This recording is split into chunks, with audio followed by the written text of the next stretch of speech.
cracked something really big when it comes to neurotypical and neurodivergent communication styles, and why neurodivergent people are constantly seen as disrespectful, argumentative, rude, or naive.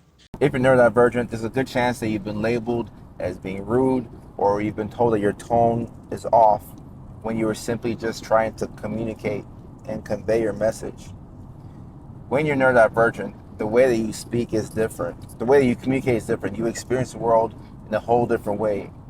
You could be dealing with sensory overload. You could be frustrated by things that take you twice as long for you to complete. You could be dealing with demand avoidance. There's a million different things that can frustrate you on a daily basis when you're neurodivergent. So when you're talking, you're going to be a bit more irritable than the average neurotypical person because you're dealing with so much more.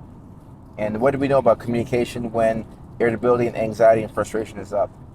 When irritability is up, communication skills are down. So it's going to be hard for us to convey what we want to say. On top of that, the way that we experience the world is already different. So it's like we're talking two different things. We're speaking two different languages. It's easy to see how things that we say will be taken out of context, or how we could be mislabeled as being rude or disrespectful or aggressive or threatening when we're just trying to get our point across. In the neurotypical world, there are all these different rules that neurodivergents have to learn. And one of the things that is big with neurotypicals is hierarchy.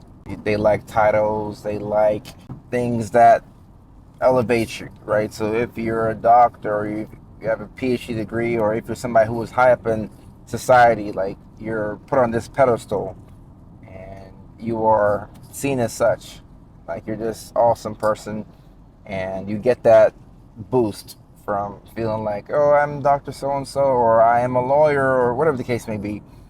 With neurodivergent individuals, it's not like that. It's actually a bit different.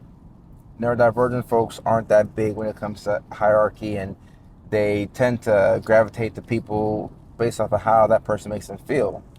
So this is why a lot of neurodivergent relationships are, or even friendships, are so much more deeply rooted in authenticity and what you actually like. If you're a fan of Dragon Ball Z and you don't like Yu-Gi-Oh, you're probably gonna make friends, who do the same things. You're not gonna do Yu-Gi-Oh because you don't like it. Whereas a neurotypical person who doesn't even like Yu-Gi-Oh can make that their personality, or they can make friends who like Yu-Gi-Oh when they like Dragon Ball Z, because whatever is the big thing in society, whatever is the status quo, we tend to go off of those things. And it's not to say that the way neurotypical people do things isn't correct.